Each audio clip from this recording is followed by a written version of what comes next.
properties of acids and bases. So,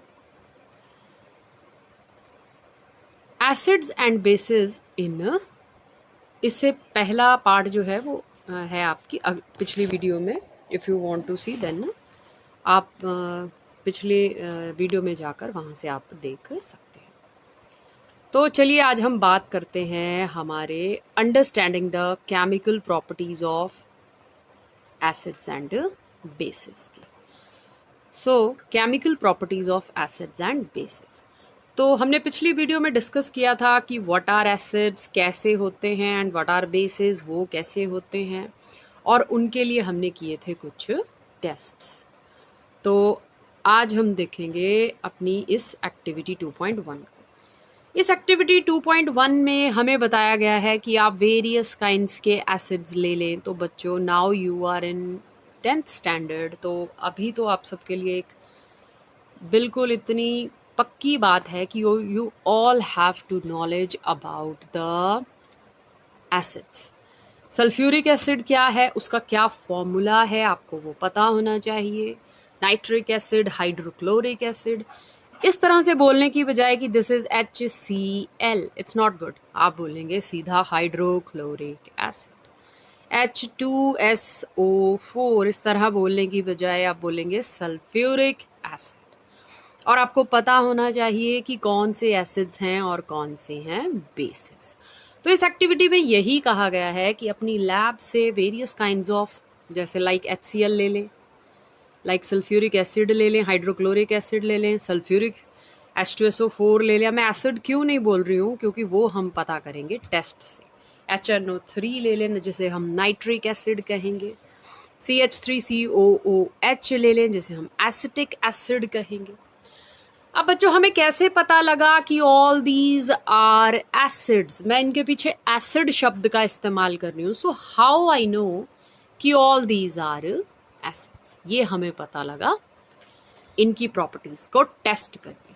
कैसे test की? By the help of litmus paper, और इनके साथ किए गए वेरियस काइंड्स ऑफ एक्सपेरिमेंट्स, जिससे कि हमें ये पता लग गया कि HCl, H2SO4, HNO3 nitric acid, CH3COOH acetic acid, all these are the acids. Okay. फिर हमारे पास आ गए भाई NaOH. आपने कोशिश करनी है कि इन बातों को याद रखना है कि which are acids and which are base. अब भाई ये NaOH, this is sodium hydroxide, this is your base. एक आइडिया, बेसिक आइडिया आपको दूं, जिस चीज के पीछे, जिस फॉर्मूला में आपको OH दिख जाए, you thought, you consider that is a base. उसे आप क्या मानना कि वो एक बेस है. बात कर लेते हैं कैल्शियम हाइड्रोक्साइड की. CaOH twice. आप अगेन इस 2 को, जो ब्रैकेट से बाहर 2 लगाया जाएगा, उसे हम कहेंगे ट्वाइस. इसे कभी भी OH2 मत पढ़ना. इस तरह से अगर लिखा जाए ब्रैकेट के बाहर 2, इट मीन्स हम बात कर रहे हैं ट्वाइस की. ट्वाइस का मतलब है कि ऑक्सीजन के भी 2 और हाइड्रोजन के भी 2 atoms. So calcium hydroxide, again पीछे क्या है? OH. So again this is a base. Sodium hydroxide strong base. Calcium hydroxide medium type of base. Potassium hydroxide KOH very strong base. and magnesium MgOH twice. पीछे ही हमने discuss किया था, पिछले lecture में ही बच्चों, जब मैंने आपको बताया था कि in our stomach there is a acid that is called HCl and that is hydrochloric acid. Acidity बढ़ जाए तो हम क्या पीते हैं? इनो पीते हैं. And what is inside the Eno? That is magnesium hydroxide, जिसे कहा जाता है मिल्क ऑफ मैग्नीशिया. जिसे क्या कहा जाता है? Milk of magnesia. अब ये क्या है मिल्क ऑफ मैग्नीशिया? बच्चों दिस इज अ बेस. पेट में बढ़ गई एसिडिटी, कंबाइन करेगा बेस से, क्या बन जाएगा? न्यूट्रल हो जाएगा, और एसिडिटी की प्रॉब्लम सॉल्व हो जाएगी. बात कर लेते हैं अमोनियम हाइड्रोक्साइड की. अगेन OH है, means this is a base. तो इस एक्टिविटी में क्या निकल के आया, इस पूरी में क्या कंक्लूजन निकल के आया? निकल कर ये आया कि हम सब ने क्या प्रिपेयर करना है, क्या याद रखने हैं इनके फॉर्मूलाज, और कौन से एसिड्स हैं एंड कौन से बेसिस हैं। आगे बात कर लेते हैं अभी। तो ये है हमारे पास, इसे हम बच्चों कहेंगे कॉनिकल फ्लास्क। आपकी लैब में इस तरह की एक कांच की फ्लास्क होती है, इसे कहा जाता है this is conical flask. So it's name is conical flask. और इसमें जो ये आप येलो कलर का देख रहे हैं, you consider this is acid, you consider this is acid. अब ये कौन सा एसिड है याद रखेंगे आप, मेरे साथ इन फॉर्मूलाज को रिवाइज भी करना। This is sulphuric acid and its formula is H2SO4। याद रखें, कभी भी इसको H2SO4 नहीं बोलोगे, इसे इसका प्रॉपर नेम लोगे, दैट इज सल्फ्यूरिक एसिड। और या तो इसके अंदर हाइड्रोक्लोरिक एसिड भी हो सकता है, क्योंकि एसिड है, जब तक हम उसके ऊपर टेस्ट नहीं करेंगे हाउ कैन वी नो कि ये कौन सा एसिड है। Either it is sulphuric acid और इट इज हाइड्रोक्लोरिक।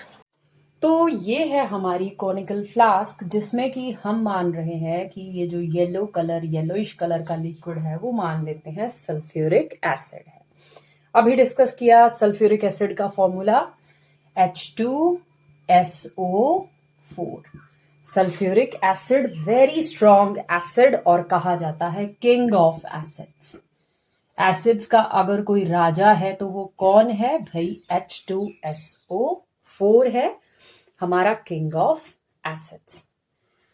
बात कर लेते हैं अब हम हाइड्रोक्लोरिक एसिड की। तो कॉनिकल फ्लास्क में कोई भी एसिड हो सकता है। हाइड्रोक्लोरिक एसिड, क्या फॉर्मूला है हाइड्रोक्लोरिक एसिड का? HCl। याद रखें, hydrochloric acid very strong acid. Sulphuric acid से के बाद अगर कोई एसिड स्ट्रॉन्ग है, दैट इज हाइड्रोक्लोरिक एसिड। फिर बात कर लेते हैं हम नाइट्रिक एसिड की। क्या फॉर्मूला है नाइट्रिक एसिड का? HNO3। This is also a strong acid, that is nitric acid. Now again we have a acid and its formula is CH3COOH. What is this? अब ये जो CH3COOH है, this is acetic acid. काफी strong acid तो हम इसे नहीं कहेंगे, but this is a acid, not so strong. इतना स्ट्रॉन्ग तो नहीं है जितने की हमारे हाइड्रोक्लोरिक, सल्फ्यूरिक एसिड और नाइट्रिक हैं, but still it is strong. तो ये एसिड है, this is acetic acid, this is acetic acid. तो अब हम बात करते हैं इनके फॉर्मूलाज की। हमने क्या करने हैं, इनके फॉर्मूलाज को अच्छे से क्या करना है, प्रिपेयर। अब हम बात कर लेते हैं बेसिस की। ये है हमारे कुछ very strong bases. This is NaOH, KOH and magnesium hydroxide। NaOH, sodium hydroxide, OH मतलब hydroxide, strong base. Potassium hydroxide, again strong base. नाम मेरे साथ रिवाइज करें, सोडियम हाइड्रोक्साइड, पोटेशियम हाइड्रोक्साइड। बात कर लेते हैं MgOH, टॉयज, इसे पढ़ेंगे टॉयज। मैग्नीशियम हाइड्रोक्साइड या फिर मिल्क ऑफ मैग्नीशिया किस में इस्तेमाल होता है? एंटासिड्स, जितनी भी टैबलेट्स बनती हैं, जितनी भी दवाइयाँ बनती हैं, ताकि एसिडिटी को क्या किया जा सके, रिमूव किया जा सके। बात कर लेते हैं अमोनियम हाइड्रोक्साइड की। Again this is a base. Calcium hydroxide, again this is a base. एक बात नोट करिए कि सबके पीछे क्या है, OH है। So all these are our bases. कोशिश करें इनके फॉर्मूलाज को याद करने की विद देयर नेम्स। तो अब हम बात कर लेते हैं कि ऑल फैक्ट्री इंडिकेटर्स क्या हैं, और भाई कौन है ऐसे जो ऑल फैक्ट्री इंडिकेटर्स हैं। सो बच्चों, olfactory indicators, this is your olfactory indicators. Onion है, हमारे क्लोव्स हैं, हमारे लौंग हैं, you all know about the cloves, onion you all know, और and you all know about the cloves. अब मैं इनकी क्यों बात कर रही हूँ, बात तो ऑल फैक्ट्री इंडिकेटर्स की हो रही है, पर मैं अनियन और क्लोव की बात क्यों कर रही हूँ? क्योंकि बच्चों यही है हमारे ऑल फैक्ट्री इंडिकेटर्स। अभी क्या है ऑल फैक्ट्री इंडिकेटर्स जो बार बार कहा जा रहा है? ये वो इंडिकेटर्स होते हैं, जैसे कि हमने पढ़ा कि हल्दी एक इंडिकेटर है, टर्मरिक इज अ इंडिकेटर। कैसे इंडिकेटर है? वो सोप से रिएक्ट करके उसका जो येलो स्टेन होता है, दाग होता है, it gets red, means that is a indicator. वो इंडिकेट कर रहा है कि सोप जो है उसके साथ मैं रिएक्ट कर रही हूँ, और मैं सोप के बारे में कुछ बता रही हूँ कि व्हाट इज सोप। तो इसी तरह से अनियन की smell, you all no it smell is very pungent. Cloves, they have also very pungent smell. अब बच्चों ये पंजेंट क्या होता है? तीखी स्मेल। अनियन तो हमारी आंखों में से आंसू निकाल देता है जब हम उसे काटते हैं। वो चीज़ क्या होती है अनियन में? वो होती है सल्फर। ये आपके सिलेबस में नहीं है, but this is for your knowledge, to enhance your knowledge. Onion में क्या होता है? सल्फर, जो क्या करता है, उसकी जो स्मेल जब हमारे नोज को चढ़ती है, देन हमारे टीयर्स जो है वो निकलते हैं। सो अनियन और क्लोव्स, इनसे रिलेटेड एक टेस्ट किया गया है, आपकी बुक में वो टेस्ट बताया गया है। I think this is activity 2.2, जिसमें कहा है कि हम एक टेस्ट करेंगे जहां पर हम देखेंगे कि ऑल फैक्ट्री इंडिकेटर्स क्या है। तो बच्चों, अनियन का क्या किया गया, एक अनियन का जूस निकाला गया, रस निकाला गया, एक कपड़े को, एक क्लोथ की स्ट्रिप को उसके अंदर क्या किया गया, उस रस में डिप किया गया, सारी रात उसको रखा गया। ऑल फैक्ट्री इंडिकेटर्स जिसकी हम अभी बात कर रहे थे। तो इस एक्टिविटी में हमें, इस एक्सपेरिमेंट में हमें बताया गया है कि ये ऑल फैक्ट्री इंडिकेटर्स क्या है। देखो बच्चों, क्या किया कि अनियन लिया गया, क्लोव्स का रस लिया गया, जूस ऑयल लिया गया, और एक वेनिला एक्सट्रैक्ट उसका भी रस लिया गया। तो क्या किया गया, इनमें क्लोथ स्ट्रिप्स को डिप किया गया और टेस्ट ट्यूब के अंदर डाल दिया गया। अब भाई इन पे स्मेल लगी थी, रस लगा था अनियन का, किसका, क्लोव्स का, और किसका लगा था, वेनिला एसेंस का। 3 चीज़ों का लिया गया। उन्हें जब डिप करके रखा गया एसिड, बेस और एसिड्स और बेस के अंदर, तो जब कुछ घंटे उनको डिप करके रखा गया, अगले दिन, सपोज रात भर रखा गया, अगले दिन देखा गया कि उनकी जो स्मेल थी, जब उन्हें डिप किया गया तो ये देखा कि एसिड्स में तो उनकी जो स्मेल में कोई जो थी वो क्या चेंजेस थी, एसिड में तो उनकी स्मेल में कोई भी फर्क नहीं पड़ा था। पर बेस में क्या हो गया कि उनकी स्मेल जो थी वो बिल्कुल ही पता नहीं लग पा रही थी, कि उनकी स्मेल टोटली खत्म हो चुकी थी। सो इस एक्सपेरिमेंट से हमें ये पता लगता है कि उनका जो थी वो उसमें कोई भी फर्क नहीं था। मतलब अनियन की स्मेल सिमिलर आ रही थी उसी प्रकार से, बट कहाँ पर चेंज थी स्मेल में, जब इन्हें बेसिस में डाला गया तो there is no smell. Base ने क्या कर दी थी, टोटली अनियन की स्मेल को क्या कर दिया था, वैनिश कर दिया था। इसी तरह से एक्सपेरिमेंट कर लेंगे वेनिला एसेंस के साथ, इसी तरह से एक्सपेरिमेंट किया गया क्लोव्स के साथ। तो अब भाई इनकी स्मेल जो थी, onion have very sharp smell, cloves की स्मेल भी काफ़ी तेज़ होती है, वेनिला एसेंस की भी स्मेल होती है। तो एसिड्स ने क्या किया, उनकी स्मेल को वो गायब नहीं कर पाया, बट बेसिस ने उनकी जो ऑर्डर थी, जो उनका स्मेल था, उसे गायब कर दिया। अब देख लेते हैं हम अपना ये वाला experiment. How do acids and basis react with metals. अब ये जो एसिड पहले देख लिया कि अनियन पे क्या असर है, उससे पहले देख लिया लिटमस पेपर पे क्या क्या असर था एसिडिक और बेसिक चीज़ों का। तो अब हम देख लेते हैं कि मेटल्स पर भी क्या असर डालती हैं ये एसिड्स एंड बेसिस।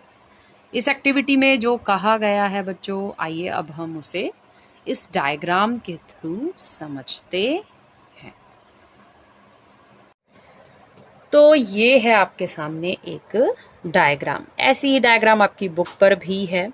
इस डायग्राम में क्या बताया गया है कि यहाँ पर लिए गए हैं जिंक ग्रैनुअल्स, मींस जिंक के pieces. Zinc is a metal, उसे किस में डिप किया गया है? H2SO4 that is that is sulphuric acid में उसको क्या किया गया? डिप किया गया। कैसा सल्फ्यूरिक एसिड? जो कि डाइल्यूट है।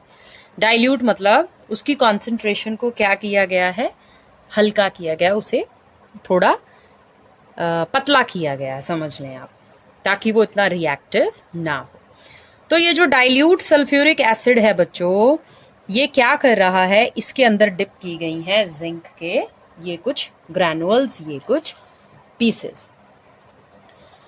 तो ये है हमारे पास, इसे हम कहेंगे अपनी फ्लास्क या फिर एक ट्यूब कह लें आप, जिसे कि स्टैंड से होल्ड करके लगाया गया है।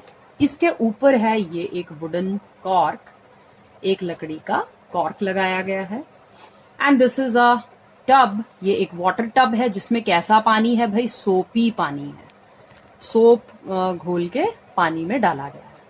और यहां से एक अटैचमेंट लगाई गई है, और जो कि इस पानी, सोपी पानी में वो अटैचमेंट जो है वो यहां पर है।